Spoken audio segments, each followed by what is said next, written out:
Hello and welcome everyone. I'm your host, Stefan Burns. Today joined by Pam Gregory, and you've constantly been requesting Pam to jump back on and talk. And I just had this brainstorm recently. I was like, I gotta run this by Pam. Now we're starting to like ping back and forth. Something's emerging from the chaos. And so hello and welcome. Thank you so much for having me, Stefan. I adore your work. You know, you're absolutely pioneering and doing some beautiful, groundbreaking stuff, and people love you, as evidenced by the meteoric growth in your channel. So it's a real honor to be here with you. Thank you. Well, it's funny. The few times I've met people in real life that are like, oh my God, Stefan, right? Almost all of them are people that found me through you, which is interesting because I was on your channel once and we've had comments and you've been on my channel, whatever. It hasn't been like 20 shows, but something about that connection is a deep resonance there.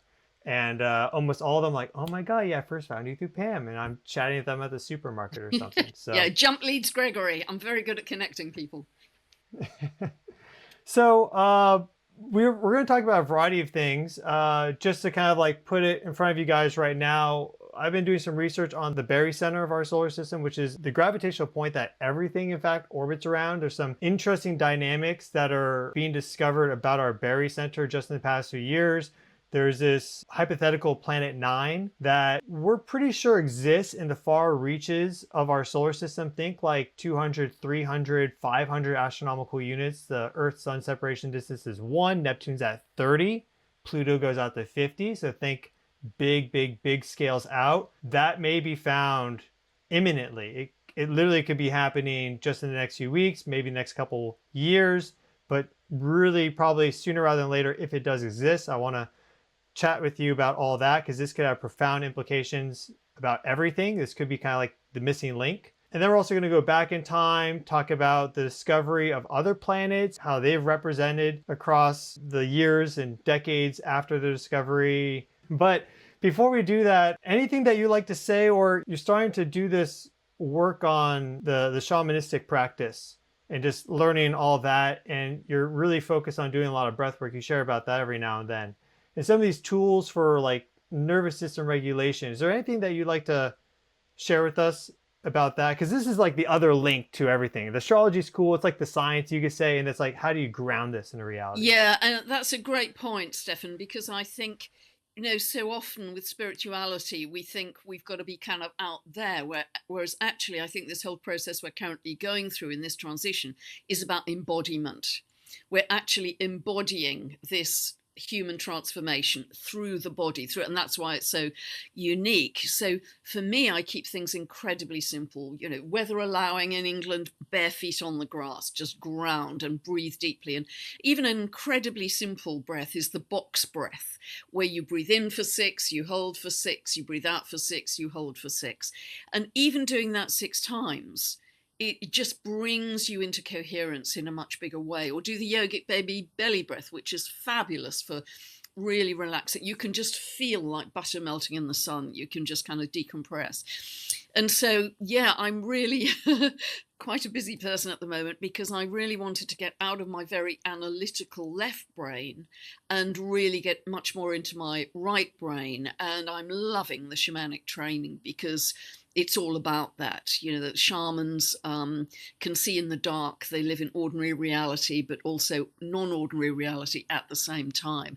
And so, although I've still got L plates on with all of this, I'm really loving it. So, simple principles of connecting to nature, hugging trees, bare feet on the grass, simple, very simple breath work. All of that will serve you very well. And I think to develop a one-pointedness, because the one-pointedness can help us so much with coming back into our body as opposed to getting scattered with a zillion distractions out there. So candle gazing, you know, really simple stuff. So I always like to suggest things which are simple and free. But I think a big part of this process we're going through is shifting from the external to the internal reference point. Because in here it's really simple. Out there it's really complicated. And we just get swept up in the drama. Hey, And my shirt yeah. says explore the cosmos within. And, you know, it's funny because sometimes in this pursuit for like the analytical stuff or information acquisition, which like, I mean, I'm doing all the time with my channel, I'm reading constant papers and stuff, but it's often these practices that you describe that actually give you that empty mind that allows for new stuff to come in. You have the format process. I know for me, I often get a creative video idea when I'm on a walk. Yeah. Maybe in the morning. Like drinking a coffee is good for the research papers, but it's not really good for like thinking of a creative video. But then I'll go on my, let's say late morning, early afternoon walk, and all of a sudden I'm like, there it is, and all the little threads that have been in my mind come together in a really interesting way. And another thing too that's kind of a bridge to our larger topic of discussion is you just experienced for the first time ever, it sounds like, this crazy lightning storm in the UK. It's very Uranian. What did that feel like for you?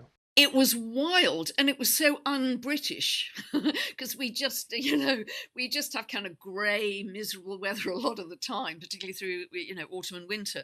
But it was spectacular. It was extreme. It was dramatic. But, as you've been saying so fully in your work, I think we're going to get a lot more of this kind of volatility and extremes. This is just the beginning because the Earth is going through her own rebirth. The sun is incredibly active, as you cover in all your videos. And it's all part of this massive transition. I think the Earth is shedding millions of years worth of trauma in erupting all over the place. She has to shed that trauma, and we are just going with her in that. So we've got to kind of ride that out in the most peaceful way we can without the nervous system being fried, and just continue. The more we can stay in calm and peace, the more it just helps the field. The whole collective field, I think. But yeah, I've never seen anything like it. I mean, everybody was talking about it. Yeah. One of the things that's been studied was how there's this scale and variance between lightning strikes on the planet and neural spiking in the brain.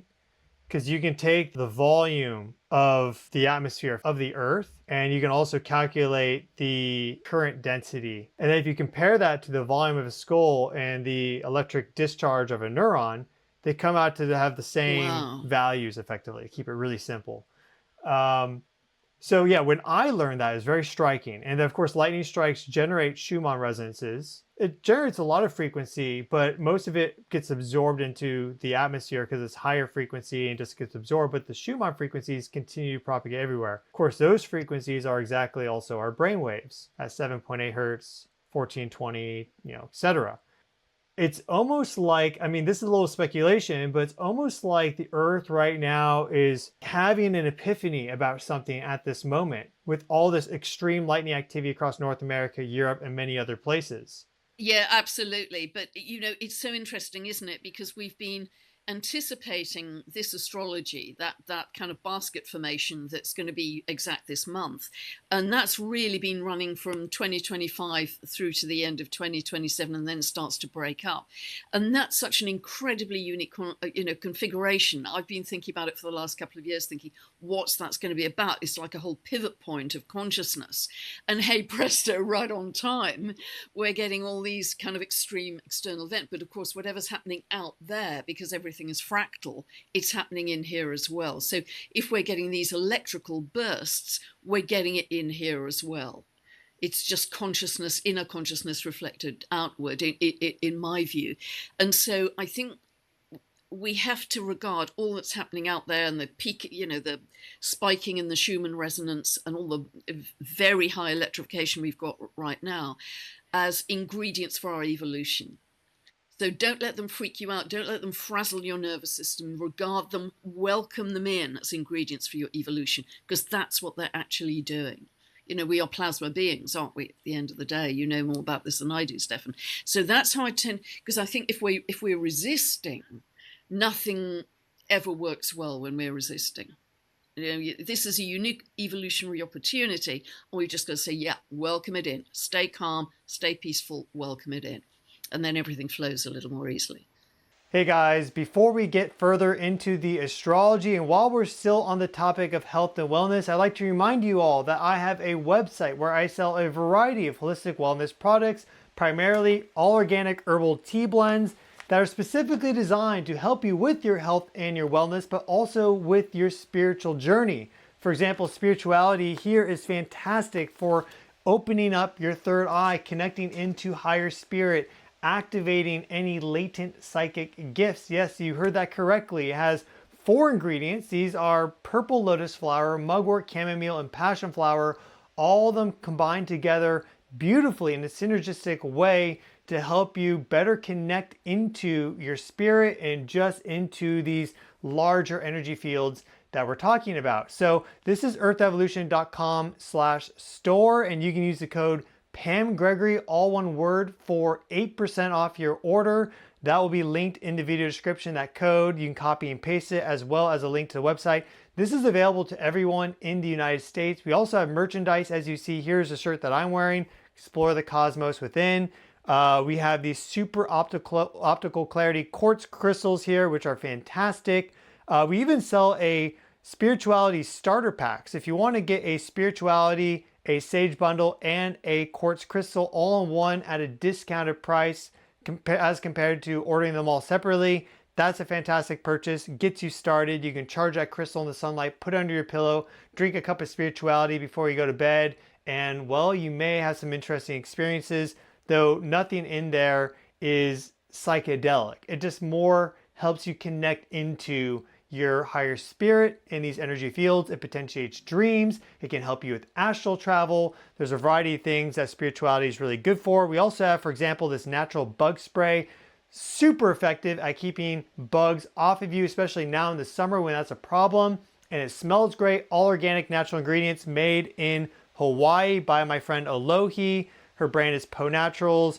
And you see that we have many tea blends. So I'd recommend that you look through the website and maybe pick up a bit of a sample pack of a whole bunch of things.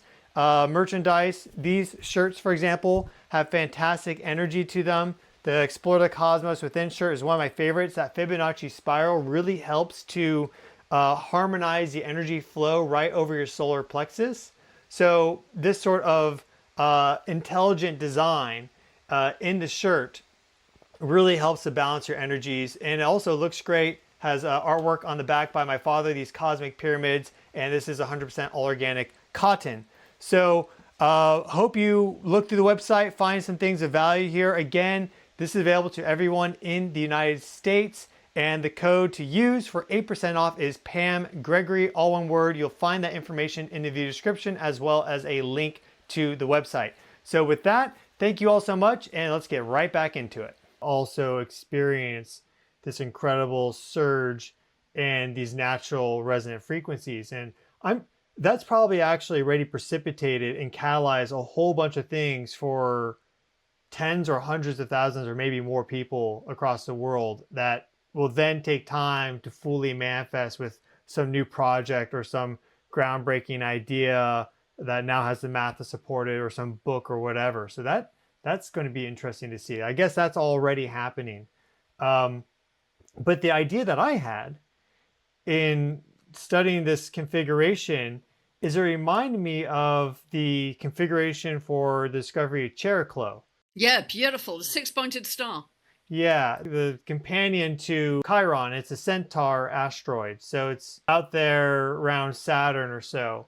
And that's very rare configuration. And I was like, okay. And I've been studying about Planet 9, Planet X for a long time. And there's also these ideas swirling around externally. And also I'm trying to make sense of it, of maybe there being a binary companion for our sun, or just figuring out precession. We still don't know precession. And so I'll punt something your way there for you to consider, which is interesting later. But the idea popped in my mind about how this would be such a perfect configuration for the discovery of Planet 9. Yeah, it's so symmetrical and coherent. It's absolutely beautiful.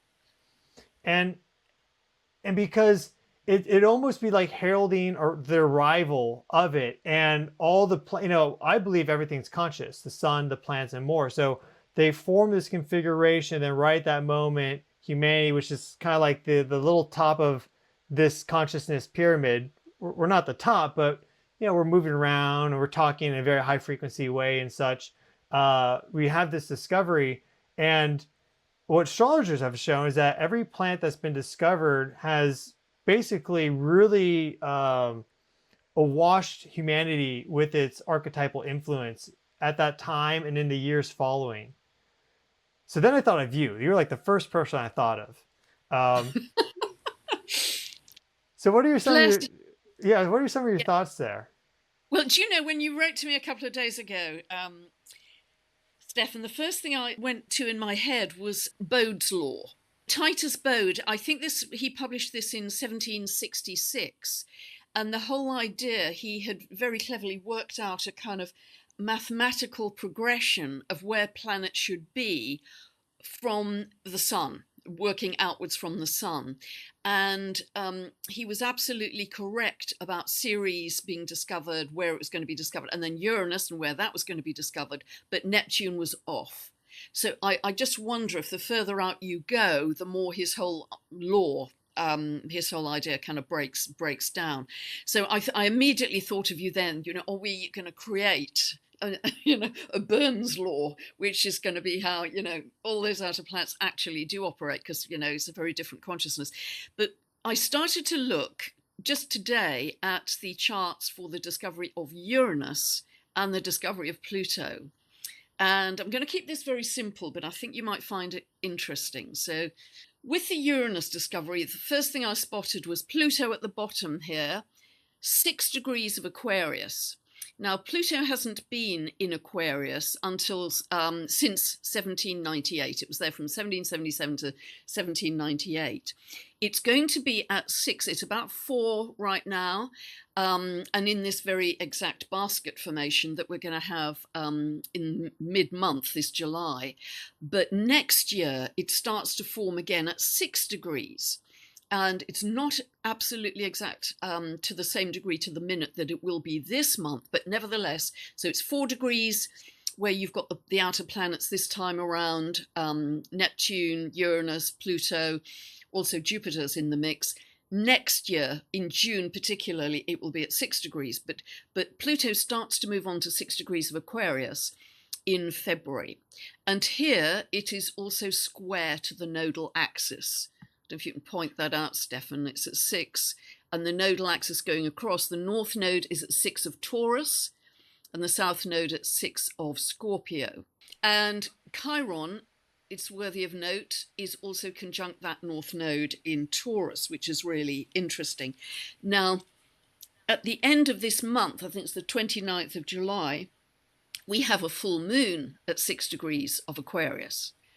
And so that's a very extreme lunation, because you've got the moon conjunct Pluto and the sun conjunct Jupiter. So I think we're going to see some real extremes there, but it's just very interesting that 6 degrees is being picked up at the end of the month. We also... One interesting thing to note there, just FYI, is that heliocentrically, that is a very notable planetary geometry for space weather. Oh, okay.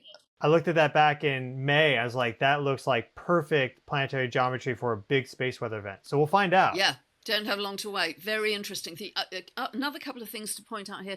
The sun is square to Uranus, and that's the planet of discovery, and the planet that was being discovered, of course, at this time. It's the classic discovery planet. Also here we have Pluto trine to Neptune, and currently it's sextile to Neptune, so it's an echo. Neptune here is at 4 of Libra, which is exactly opposite where it currently sits at 4 degrees of Aries. So there were just some very interesting things to note as I looked at this Uranus discovery chart. I'm sure there are more, but I just wanted to keep it very simple. So if we go on to the Pluto discovery chart now in February 1930, and what is really fascinating is that you have the north node again at 6 degrees of Taurus, and Chiron is conjunct it, just like in the Uranus discovery chart. I found that really, really interesting. And of course, Chiron has just recently popped into Taurus. So that's really interesting because, of course, Chiron is the bridge, the go-between between Saturn and Uranus, going beyond the 3D. That's really interesting. Another thing to note here is that Jupiter is sextile Uranus exactly as it is right now. Jupiter is at 6 degrees of Gemini, where Uranus will be moving on to early next year. And here also in this chart, we have Jupiter square to Neptune. And currently it is trine to Neptune. So we've got echoes here of the same planet, sometimes in the same aspect, sometimes slightly different.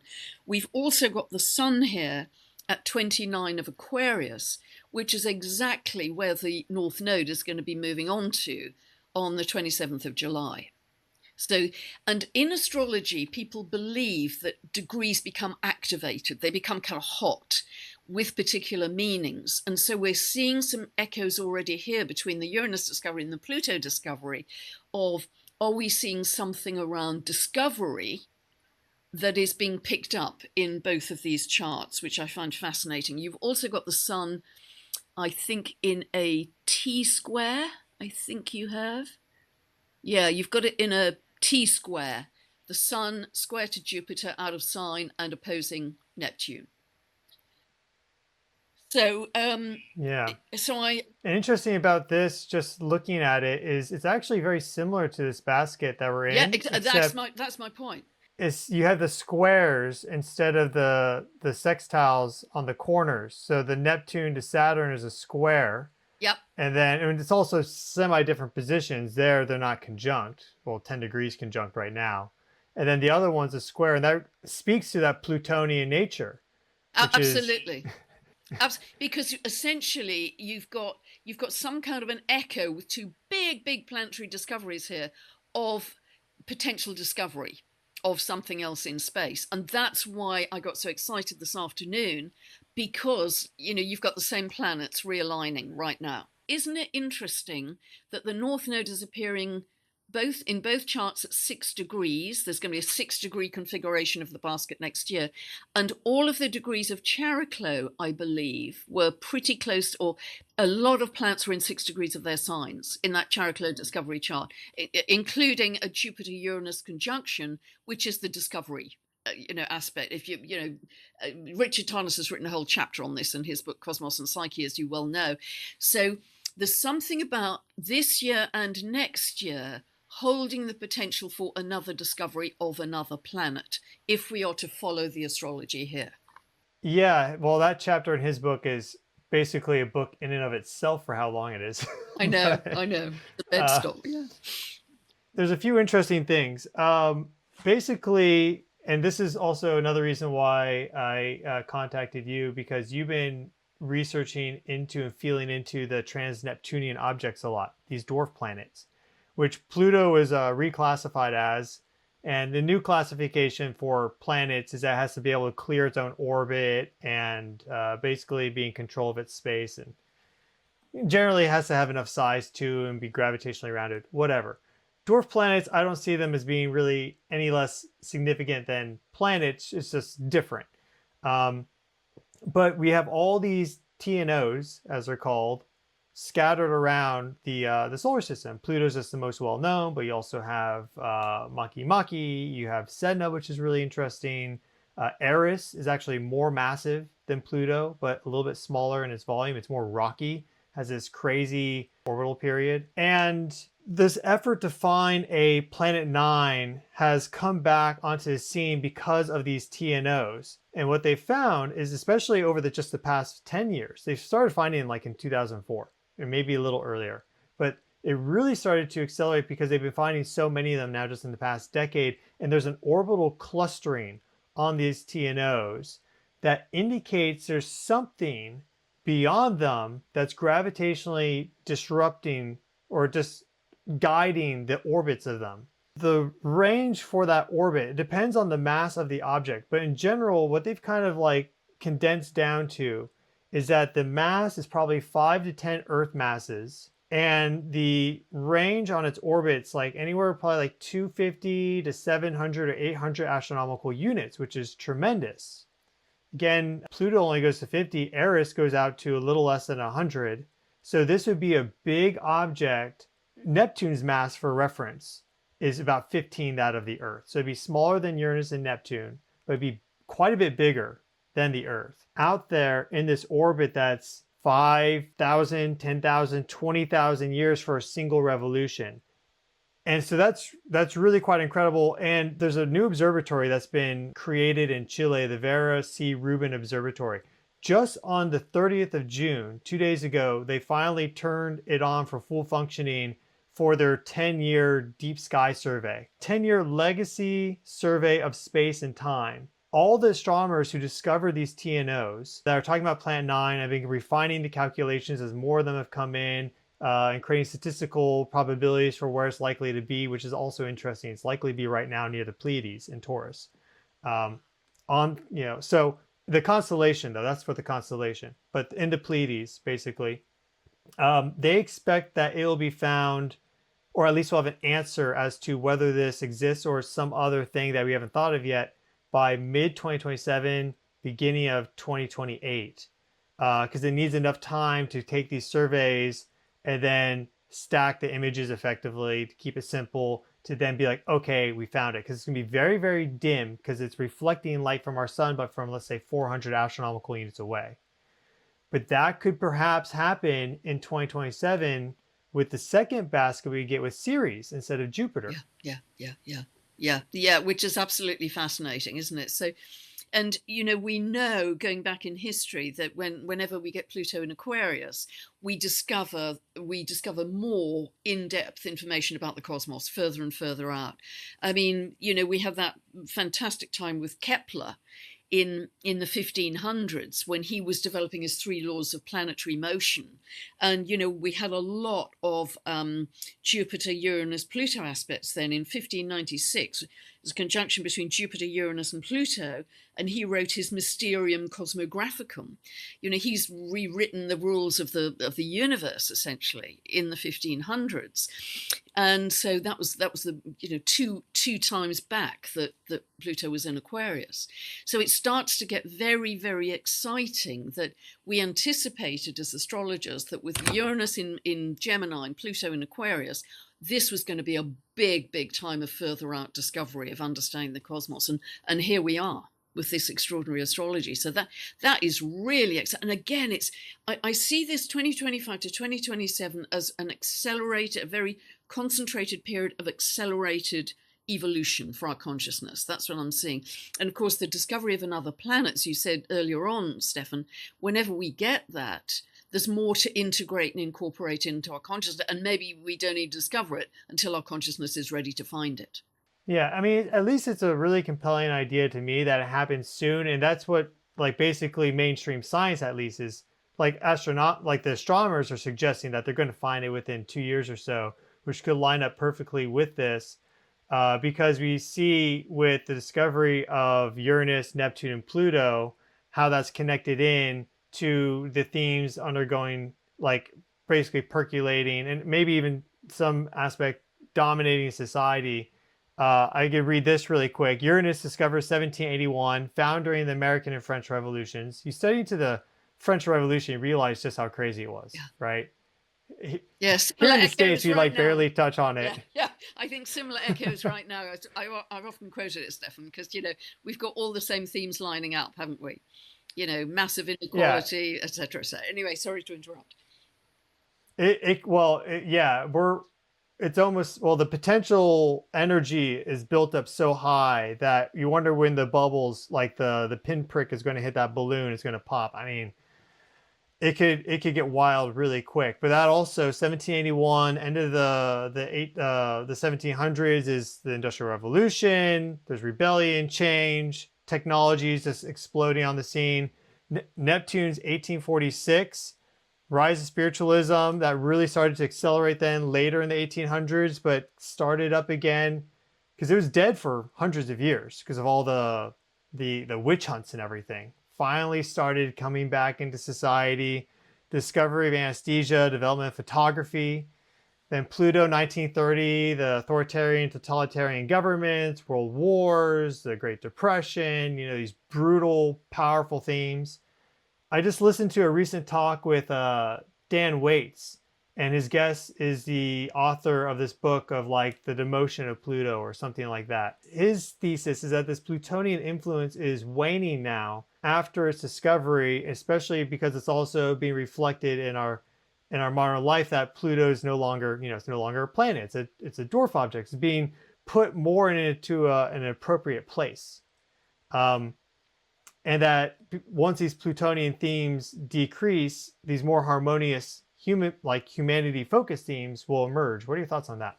Yeah, it's really interesting. I think if you've ever had a really strong Pluto transit in your life, which many of us have, I wouldn't call that any kind of demotion, whatever it's called, dwarf planet or not. And I don't know if you're familiar, I'm sure you are, because Dan Waits interviewed this lovely lady a while back called Rosie Finn.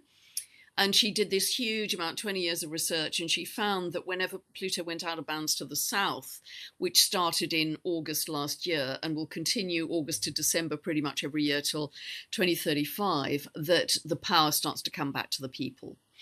So, and when it was out of bounds to the north, it was much more authoritarian. So I have great hope with the consciousness rising and people waking up to a lot more truth in life. And I think that's going to start to happen really fast from this point on, that we will say enough. We want to build a much more loving world than this. And I have great hope because her research was so fastidious and detailed that that's the way it's going to go. That we are going to take up our own sovereignty, our sense of inner authority, and that, I bang on about that endlessly in my work, but that's the only way forwards. We can't continue to live in victim consciousness as we've done for so long. We're remembering our greatness. Yeah. Well, what I'm kind of reminded of is I see there being multiple lines of evidence pointing in this direction that there's almost like a change of the guard unfolding now. 100%. And Yeah. I mean, we know that the past few decades have been very Pluto dominant with the splitting of the atom and the Cold War. I mean, the themes have just been so strong. And it's almost like what they're doing with these surveillance cameras and, the data centers so they can process all that information and this stuff is like one last hurrah to try to keep that system going. But I'm not sure it's going to work because whether it's Pluto out of bounds to the south or whether it's just some of these other things that you can watch that interview. I'll link in the video description. I thought it was really good. It's probably a combination of all these things. But if a new planet is discovered that extends well beyond Pluto, and Pluto is, again, a trans-Neptunian object, and there's Eris as well, and many others, and it's the force that's guiding and controlling many of them, in addition to the sun with their orbit, this speaks to a much larger influence. And these TNOs, they have, they weren't named just by the conventional Greek or Roman myths and standards, which are very male dominated, not exclusively, but generally. There's Hawaiian gods and goddesses, Rapa Nui. So now it starts to bring in this multicultural and also much more feminine influence. So I think that's really interesting because if this is going to be represented, let's say this does happen and it represents this new journey for humanity, and we've been talking about this rise of consciousness and the whole birth of new Earth, like this could be a very physical manifestation that we finally realize exists of that. Yeah, I think that's beautifully said, Stefan. And also, you were saying earlier that you get your best ideas when you're out walking. You're kind of in yin receptive mode, not when you're really focused in a much more yang way on going through the research paper. So, this is the way forwards, I think. And, again, I remember from this basket configuration, the seed point of Uranus and Pluto in the 1960s, where people said, enough. Enough, we're not going to do this anymore. We're going to create a much more loving world. And, it didn't last, but massive protests. So I think that's part of the picture. But yeah, the discovery of these new planets is very beautiful because a lot of them have been discovered just at the turn of the century. And we're very lucky to have astronomer Mike Brown, who's discovered quite a few of them, I think. I think he discovered Eris and Makemake and I think Ceres. but that's further in. There's another one as well. Anyway, he's discovered several. And luckily, he's very well versed in mythology.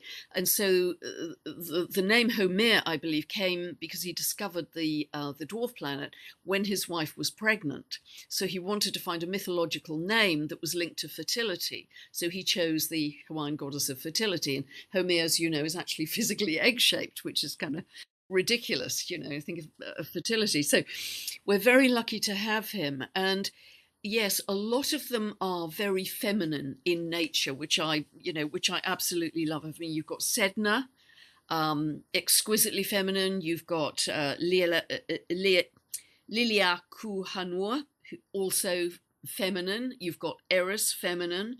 You've got Vada, feminine. And by the way, just a short tangent here, Vada is currently on the world axis. It's coming up to 0. It's about 29 and some minutes of Sagittarius coming into Capricorn, so on a world point. And short deviation here, because she's very connected to the elemental realm and elves.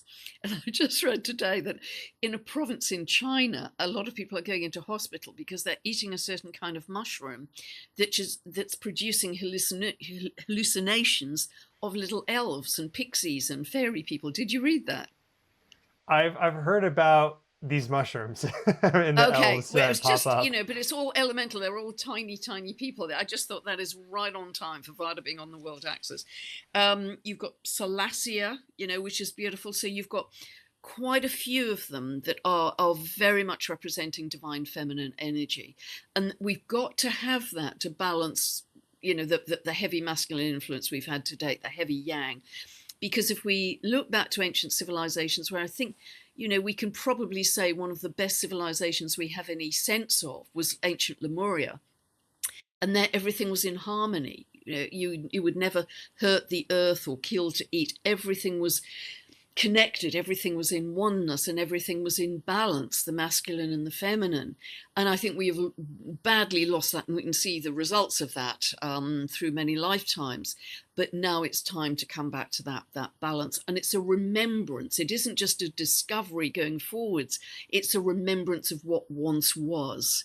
And that's where shamanism comes in, the connection to the earth, the natural patterns and seasons. And I think ancient Lemuria has a great deal to tell us. And there's a wonderful chap, I don't know if you've come across him, who still carries on the Mu lineage. And he said the land of ancient Lemuria never disappeared. It's just humanity fell out of love.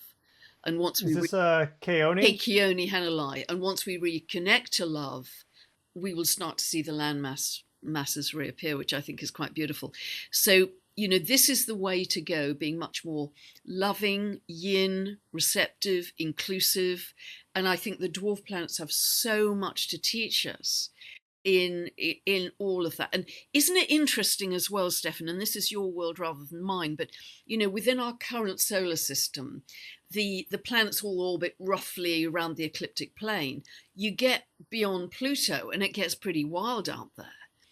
It gets pretty crazy. You've got Eris at an inclination of 44 degrees, and you've got none of them are really on that ecliptic plane, so they're kind of playing by their own rules. And I love that as a principle. Yeah, I find that really interesting as well. And Pluto has a little bit of an inclination too, but it's almost like this boundary between being more like a normal planet with its orbital properties and then like some of these really crazy TNOs. But so Mike Brown and there's some other people that are really doing the discovery of these objects. One of the ideas that's kind of top of the list, or names that's top of the list, if this planet gets discovered, is Persephone. Oh, beautiful. What are your thoughts on that? I mean, it continues that the naming convention of it being, related to Greek, or / Roman. So it's not some other culture, but it brings in another female deity other than just Venus. Yeah, I think that is so beautiful, and it brings in a remembrance of natural seasons as well, because of course she came back to the earth for the spring and then has to descend again because she ate the pomegranate seeds, didn't she? But it's there's something, we've been very dominated by the Pluto side, as you say, but with Persephone and her link to Ceres, etc., I think that's a very big part of the picture going forwards. And I also love the fact that she goes into inner earth, as it were, because I think we have a ton to discover about the inner earth beings. And I think Persephone's myth just hints at that, that they are And it would be, part of our galactic family. Yeah. well, it'd be very fitting if this planet was discovered in middle of 2027, because Ceres is going to be in that basket Correct. instead of Jupiter. Correct. So then if this planet gets named Persephone, I mean, this is all just kind of ideation, but it's so perfect. At least even maybe just the idea itself is what we need right now of where things are. But how do you see this myth of Persephone being unfolding across humanity right now? Because I would imagine, let's say this does happen in the next 2 years, this planet gets discovered, that's what she's named. The theme's already going to be active. I mean, I personally see this being pretty dominant right now. This coming into awareness, understanding of the light and the dark, and that empowerment principle, especially for women. Well, she was kidnapped, wasn't she? She was kidnapped and taken down to Hades, and it was a bit of a rough deal down there. And her mother was absolutely distraught. And I think it has parallels to the myth of Sedna, when the storm blew up and Sedna was trying to hang on to the boat and her father chopped her fingers off. He doesn't come out of that well either. So I think it's another echo of the dominance of the patriarchy and how poorly that has served humanity to date. And I suppose the only good thing about it is it's acting as a very strong catalyst, just like the pandemic did. It acts as a strong catalyst to say, do you know what? We're done with this. We're not going to do it anymore. But I think it will make the whole thing over light and dark and control and dominance even more fully obvious to the world population that something has to change, and we do not behave like this. So much greater sense of equality coming in, I think. I just thinking about how this kind of starts up, even going back to the Pluto Uranus conjunctions in 65, 66. Yeah. And isn't that right around when the pill got rolled out? Yeah. Or that was starting to become available? Yeah. And that, of course, has massively changed everything. And now we're in these new aspects, but built off of that conjunction because of the Pluto-Uranus trine. So, like, these themes have already been hinting, perhaps. And then we more fully see that. I just think there's something coming here. There is, and I think their big issues around fertility of the earth and what we've done to the earth. And this, of course, is links to Homer's myth, and how she, with her shamanic abilities and her magic stick, the Macaulay, was able to regenerate the perished earth, even though there'd been terrible agricultural practices, and bring food from the sea. And so, yes, there's a sort of resurgence of this very necessary feminine aspect. And I think big fertility issues for humanity as well. Chiron moving into Taurus, I see as, the recognition of a hit on fertility for people, as well as what we've done to the earth, a sort of desecration, I think, of the earth. And I think we will start to become guardians and stewards of the earth in a much bigger way, and see the earth almost as part of our family, as a living consciousness, which indeed, of course, she is, but we haven't lived that way. We've lived very poorly with respect to the earth. But I think Chiron in Taurus has a big role to play with that as well.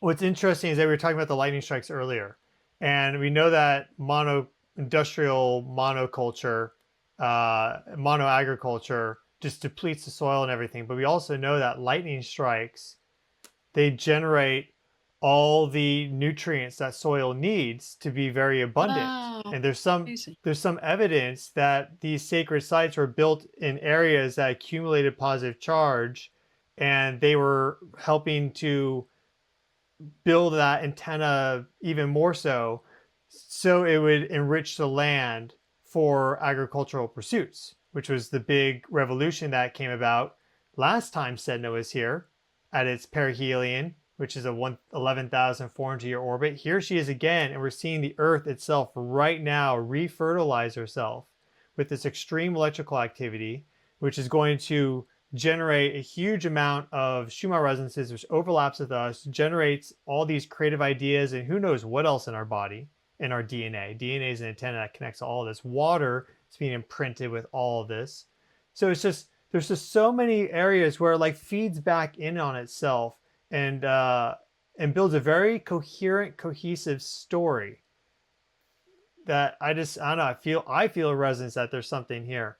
Um, And we are waking and up, Stefan, aren't we, in terms of more psychic ability and telepathy and dreams being so vivid. And, you know, regular, ordinary, normal people I know are starting to have extraordinary experiences. You know, the bush in the garden talk to them, the tree down the road talk to them, you know, and they're kind of completely freaked out because they've got no context for it. But it's starting to happen broad scale. And that means that the collapse of the old is going to happen more quickly once people wake up. yeah, so I mean, is there anything, this configuration? I mean, this is just one idea of many. I think it would really be quite perfect.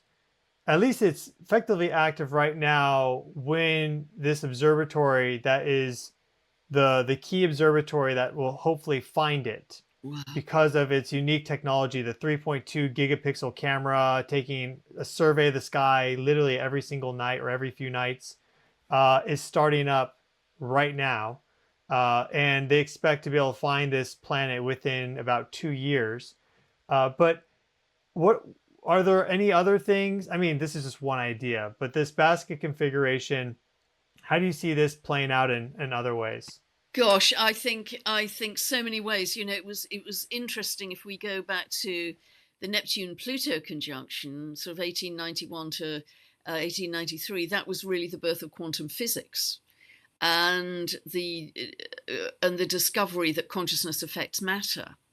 And so I think that's going to be a big part of it, of recognizing how we actually create our reality in a much, much bigger way than the average bear fully recognizes it. I think the Neptune Uranus aspect, which was birthed in 1993, I think was the last conjunction. And that was very much about technology, Uranus going viral in the World Wide. So that I think there's going to be an absolute explosion in technology. We can see it already in AI, but I very much agree with you that AI as it is in its current form is not going to last long term. That's my current view because it's so destructive for the environment. But what I can see is longer term, some form of AI that does not have a profit motive, that operates merely for the good of the earth and the good of humanity, being a tool as we go forwards rather than any kind of surveillance or domination. So I think that's part of it too. I think the Uranus Pluto aspect, again, 65, 66, and the Summer of Love, of course, in 67. You weren't around then, Stefan, but it was amazing. It was an incredible period of creativity. It was absolutely amazing with all that wonderful, you know, when you talk about the 60s, it's a defined period, and everybody knows what you're talking about in terms of poetry and art. But it was about freedom. It was about freedom of the individual. You know, no, we're not going to do this. No, we're going to have sit-ins. I mean, there were sit-ins and protests right across the world, particularly in 68. It was dramatic. Universities, trade unions, it was phenomenal. So I think you're going to see quite a lot of social unrest in that way that may not be, you know, all shouty and on the streets, but will simply be energetic and emotional disengagement from the system. And the way the Uranus Pluto aspect also operated there was that people were living in communes. They kind of, you know, went off their own way and said, we're not going to live in kind of mainstream ways. We're going to create communities and start to grow their own food. So that's, you know, a big thread, I think, in what we're seeing here. But I think the whole understanding of the universe, because I think of, obviously, Jupiter is expansion and Pluto is of vast distances. I think we are really going to find that galactic beings who've always been our family are going to start popping up much more frequently in our dreams, in our meditations. For some people, that will be physical, literally physical appearance. And we're going to start to feel comfortable with that they are actually loving beings for the most part, and have been helping us all the way through. So I think that whole idea of a much bigger galactic family is part of this huge expansion in consciousness and awakening that we're going through right now. So there are lots of different threads to it, really. And it's very interesting that Jupiter-Pluto is very connected to development of the telescope, because in 1609 Galileo released his telescope, and that was under a Jupiter-Pluto aspect. The Hubble Space Telescope was also under a Jupiter-Pluto conjunction. 1981, the first images of the cosmos, I think that was 94, 95, under a Jupiter-Pluto, I think it was a conjunction. So, there's some very interesting, and of course Neptune all to do with discovery of photography, development of photography. And I don't just think it will be up there because we have so much air. I think it will be deep in the oceans because of the myth of Sedna. I think we barely know anything about the depth of our seas and oceans and all they have to offer us in terms of new species and ecosystems and plant medicines. I think that's going to be extraordinary, but I also think it's within the Earth itself and the inner Earth beings. I think that's not too far away now. My good friend Martha Alter Hines, astrologer, she channels an inner Earth being, and she's just, one step ahead of the rest of us, I think. So I think it is an immensely expansive, exciting, unique period in humanity's history, and we've just got to keep calm, keep steady, keep our spiritual blinkers on, so you're not all jazzed up by the craziness, and just focus on the vision of where we're all trying to get to, which is to build a much more loving world. Well, I don't know what the inner Earth beings would be, but the geology would suggest that there are really powerful electric currents that travel through the Earth. Wow. Because as the Earth as you go down, eventually it warms up. And there's even a critical threshold. We can't conclusively say because we haven't drilled the 35 kilometers, but if you go to 35 kilometers down, the mineralogical transition strongly suggests that you go from the rock types being in general resistive to conductive, and now you have free electrons. Wow. So not only is there a lot of heat, which in general allows for greater conductivity, but you have big currents of electrons flowing, these very powerful electric currents that could be in the millions of amperes in strength. And we already know that telluric currents exist, but 35 kilometers down isn't that deep.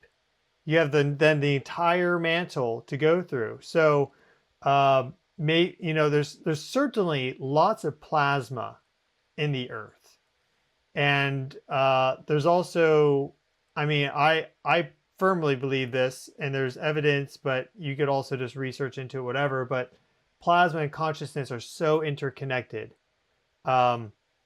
just like light and plasma are connected, because you don't have light without plasma. And you don't have plasma without light. It's high frequency light that can take matter, ordinary matter, turn into plasma by ionizing it. But then it's when that ion recombines, so let's say that electron comes in, recombines to neutral, that a little light photon zips out. So they're super connected together. So it's all kind of plasma. And my friend Dana Kippel, she talks about plasma being the goddess, and Sophia. And if this planet, let's say it's found and it is named Persephone, that speaks to all that. She went down and had this. It wasn't that great at the beginning because she was kidnapped, but then she had this empowerment process, and it does speak to that renewed fertility of the Earth. And right now we're in that process where she is kidnapped and being held against her will and everything else, but then eventually she does reemerge, and we have the seasons and Earth renews. And it was her mother Ceres, who was in grieving and in despair, that caused the Earth to go completely barren until Persephone was allowed to return via Jupiter. So even interesting, the basket configuration has that Jupiter-Pluto aspect, and then let's say 2027, that is when they're looking to maybe find this planet, because they need enough of these images to stack. Then Jupiter moves out, Ceres moves in, it hits at 6 degrees. It would be so crazy. And really one of the reasons why I wanted to do this video is because astrology fundamentally, one of the fundamental tenets is like you are trying to predict what's going to happen. So this video is that effort. Yeah, absolutely. And, I found it fascinating that I don't know if you're familiar with the Gene Keys and Richard Rudd, but he downloaded when he had his, massive psychic experience, mystical experience when he was 29, um, really what became the modern day mystery school of the Gene Keys. But his best known one is Gene Key 55, which is all about freedom. And that's the analogy of the caterpillar turning into the butterfly, which he says will be happening by the end of 2027. And he said this rapid acceleration of our evolution began on January the 30th, 2025, when in his system, Pluto entered gate 41, whatever that means. I don't understand gene keys, but that began a genetic mutation across all species, not just you and me, but slugs and snails and mosses and trees and birds and, across the entire species. And, that is fascinating because just like you, Stefan, I talk to a lot of people. I talk to cosmologists and theoretical physicists and spiritual people and mystics, and but they were all. I put together a video a couple of years ago called "Convergences and Game Changers," because what I was seeing in the astrology, I couldn't believe that so many people in different modalities were essentially all saying the same thing. And I mean, I don't know if you heard Dr. David Clements recently. He was on my channel, and he was talking about this massive evolutionary wave occurring for humanity in June and July and into August, but the peak would be late June and early July. And you in your videos, from your perspective, are saying exactly the same thing. Yeah, I watched a bit of that. I haven't finished it yet, but we've been having all this solar activity, and it's still, it's still the active part of the solar cycle, but it just, these huge sunspots has suddenly emerged and started just going absolutely nuts, which is charging the ionosphere, which is driving all this electrical activity. So there's there's something afoot, and the what I think about is therefore like how the sun is aiding in all this, and helping drive this. Now the sun, of course, is very stable. Like in general, it's not like it's turning off. It's just always there, pumping out light, energy, keeping the whole party going, and very from a very benevolent place. What are your thoughts and feelings just around the sun and what's been happening? And because that's the largest, everything fundamentally is kind of being moved around by the sun. So where do you see this solar influence coming in? Because you Yeah, talk about the plants a lot. yeah. I just see it's right on time. If you study astrology, it's kind of not a surprise. And I know we were supposed to be at the tail end of solar cycle 25 when all this is kicked off, but there's so much Uranian activity right now, because Uranus is very much part of that configuration and it rules Aquarius, and Pluto's in that sign, and Pluto always intensifies and catalyzes whichever sign it's in. So, Uranus is big in the astrology right now. So all of this kind of jazzed up electrification that's affecting the sun, the earth, us as humanity, I think is just right on time. And it's part of this rapid acceleration in our DNA, in who we are as beings. And I think even in a year's time, we are going to have changed almost out of all recognition. We are going to be so different as beings because everything is connected. Whatever's happening to the sun, we know that's happening within us as well. And so I just see it as immensely exciting. I know it can be disruptive with earthquakes, volcanoes, and my heart goes out to those people in Venezuela. That's just a catastrophe. But if we can if it's away from populated areas, we can embrace it and say this is a necessary process for us to go through to remember who we truly are as human beings. Just like Sedna went through her metamorphosis, just like Persephone also went through a process where she rediscovered her empowerment. I mean, they're very parallel myths, aren't they? Sedna and Persephone, not being served well by a patriarchy, and then finding their power in a very beautiful yin way, again, feminine. Well, definitely Venezuela, bringing to people's attention some of the corrupt aspects, because these buildings, some of them just collapse instantly, and so I hope that public outrage, actually results in real change. and it's because it's not just Venezuela that has some of these problems with building standards and more.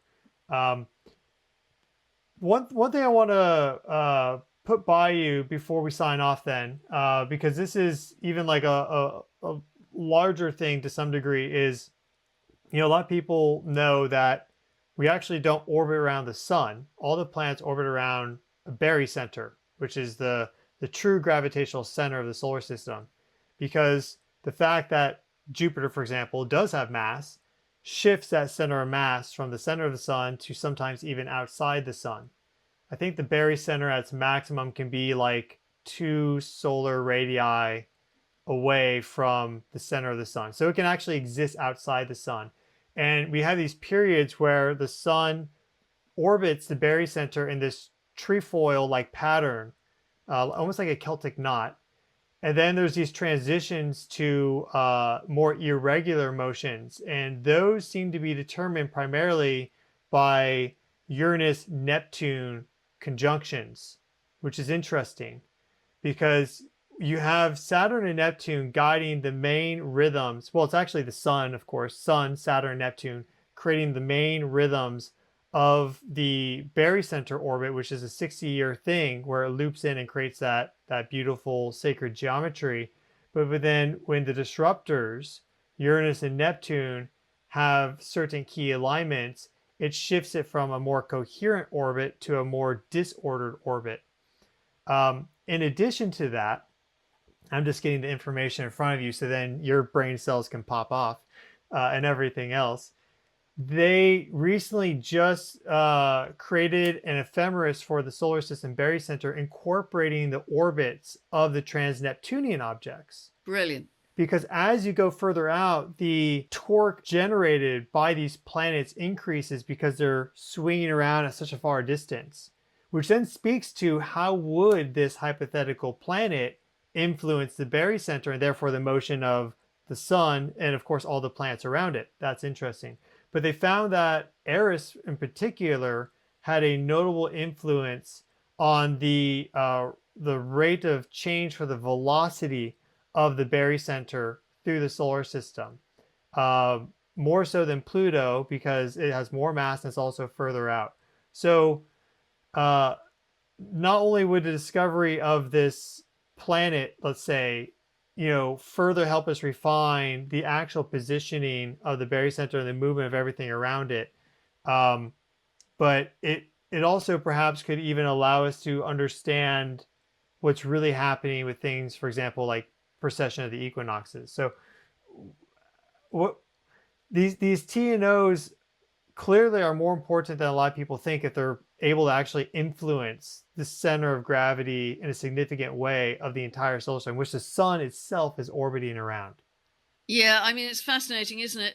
And will the discovery of this new planet, if it does happen next year, actually start to be a connector to a whole other galaxy or galactic civilization of some kind? Is that a possibility, Stefan?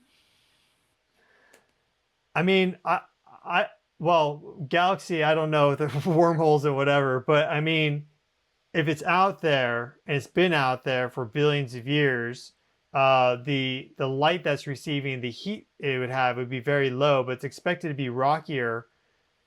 But it is in this interesting place with all the TNOs, which are water rich. Right. So like something that I was thinking about recently, I didn't actually mention in a video, but you're going to love this, is about how every single trans-Neptunian object, at least the ones that are water rich, are imprinted with energy and information and consciousness. We see with the work of Veda Austin and others, your good friend Veda. She's doing this crystal freezing. So how are we in the process of discovering them also perhaps imprinting new thought forms and ideas into these massive reservoirs of water? Oh, that's kind of really beautiful. So I think there's something potentially, there's going to be consciousness there. Just is it going to be, something snapping with 4 or 5 fingers? I'm not sure about that, but there's going to be something there transformative when it gets found. That's beautiful because they, all the planets are consciousness, aren't they? They're just probability waves of consciousness. And I don't know how you feel, Stefan, but do they all just have a different magnetic resonance, a different pitch, as it were? And it's actually, Pythagoras was spot on, that it's an entire symphony with which we are interacting. That's what I think. And then knowing the influence of water, we look at Earth and we think that Earth has the most water in the solar system. It actually doesn't. Yeah. There's moon, like Europa has more water than Earth does. And these TNOs can have a lot of water. So while we're a very important component of all of this, we may not be the only thing, which some people, they're in that mindset of, well, consciousness only resides in humans and everything else is dead in the universe, which makes no sense. But we're finally perhaps going to discover a bit more of the greater holism that actually is in our solar system. Everyone will finally be like, oh, glad he finally figured it out. Isn't that beautiful, though, that that humanity wakes up to the fact there's consciousness in absolutely everything? It's kind of pantheism, isn't it? That whether it's a crystal or a bird or a slug or a snail or a planet, it's all the same. It's just fractal expressions of one consciousness. And I think if there is a discovery such as you're speaking of, that could really reinforce that whole idea, which would be beautiful. The other thing I want to just put in front of you is precession equinoxes. The current theory is that's caused by gravitational perturbations, and then there's this idea about some binary companion that might not, if it is a star, it's an ultra wide binary. We're not even sure it's possible. But then I was presented the idea from Bebu Dev Misra, because he actually wrote a paper on this, and I just read the idea. I was like, oh, that makes perfect sense, which is that the actual solar system itself is rotating. Yeah. Have you ever heard of that? I haven't heard that specifically, but I know Heather Ensworth has interviewed him several times, and is a big proponent of his work. And Heather feels that the precession of the equinoxes is actually 24,000 years, with Sirius as our binary star, as you suggest, and that would link in perfectly with the Indian Yuga cycles, which are 12,000 years ascending, 12,000 years descending. And Bibhu Dev Misra in his work was saying that the equinox, the Aries equinox last year in March, was the beginning of the end of the Kali Yuga, the age of darkness. And we are now at the very beginning of ascension. And that just intuitively fits with me in terms of what we're living through right now. Because we're all spotting the darkness and saying, I want to create something way better. So I think we've gone beyond the end of the darkness in our consciousness. And so that really resonates. But as you say, you're the expert on the astronomy with Sirius. But I have huge respect for Bibhu's work, and also my good friend Heather's work as well. She's written a whole book on this. And it just fits so perfectly with the Yuga cycles. And of course, the Indian sages were incredibly advanced, weren't they, their knowledge, intuitively from the Vedas, etc. So well, we know that the stars, there's way more happening with us and our local stars than I think probably astronomers think. I think astrologers are probably closer in and touching in on that. This idea of a solar system rotation itself having this very long period was really interesting to me, because we see the smallest little asteroid spins, and then you look at a moon and it's spinning, and you look at a dwarf planet, it's spinning, all the planets are spinning, the sun is spinning, then you look at the galaxy, it's spinning. If you look at interstellar clusters like the Pleiades, they're spinning around central points. So why wouldn't there be some spin factor for our solar system? yeah. And if the precession is roughly 24,000 years, we know it's in that zone, right? This hypothetical planet could have an orbital period that is equivalent with that. It doesn't have to be. It could maybe be half of it. It's in this like 10 to 20,000 range or so. But they don't exactly know. But it could even be that we have this planet having a resonance with the precession as well, which would speak to how this planet, should it exist, is also more directly influencing the evolution of energy and the cycles of life and time and consciousness for all the planets in the solar system across time. So it would have a huge, profound role in everything. I'm very excited for you, Stefan. We'll find out. Pam Gregory, thank you so much for joining. This has been fun. Where can people learn more about you Yeah, and watch your just videos and website such? is pamgregory.com. Super busy on my YouTube channel, Pam Gregory Official. Just launched a new initiative a couple of days ago, which is going super well. I don't know if you know about that, Stefan, but it's yeah, I just had an idea because often phrases come through my videos like starve out the scary, love in the good, lock onto love as your docking station, whatever, all kinds of phrases that come through me. And so I decided, with a very good long term friend of mine, to start to produce some products or get in touch with a company who only works with organic, sustainable cotton, such as you have with your products as well. But they also do hats and mugs and various things.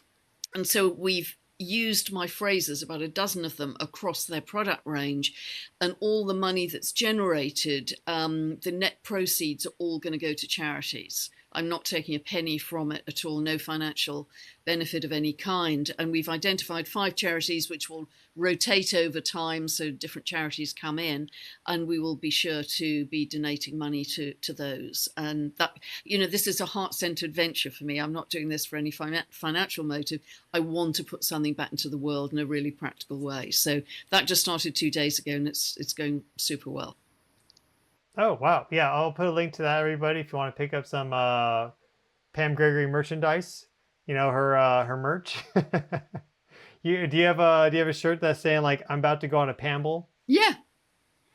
Oh, Yeah, I knew it I'm a existed. pambler because I don't know if you heard the backstory to that. I was just in a video saying this is going to potentially turn to a ramble, or maybe I should call it a pamble, and then a whole load of comments saying we are the pamblers, and I thought that's just hilarious. So yeah, the t-shirts and hats saying I'm a pambler. I mean, I just had to do that because it's just so funny. So, and if you saw someone out in the street or at a big spiritual event, wherever in a park, with something you recognized, you'd go up and you'd laugh and you'd hug and you'd make a friend, and who knows where that would go. It's really Aquarian energy of the network of connections, and so that feels good too. That feels kind of right on time for the Aquarian energy. So, and it's great fun. It's just fun and uplifting, and my goodness, we need some more fun and love and charity in the world. So that's what I've been up to. That's awesome. I love it. I'm 100% in agreement, and I'm glad you're doing it. And I hope more people meet each other in real life that can bond over these things. I know I've had people who follow me, they meet each other at the crystal store, whatever. I'm sure it's happened for your audience too. Yeah. So hopefully we're going to get more of this cross linkage. So again, thank you so much for joining. I'm wishing you the best, Pam. Thank you for all everyone for watching. And again, all her info is in the video description. Or if you already know Pam, you know what to do. But much love, everybody. Yeah. Love to you all. Thank you for listening. Bye for now. Big love to you too, Stefan. Thank you.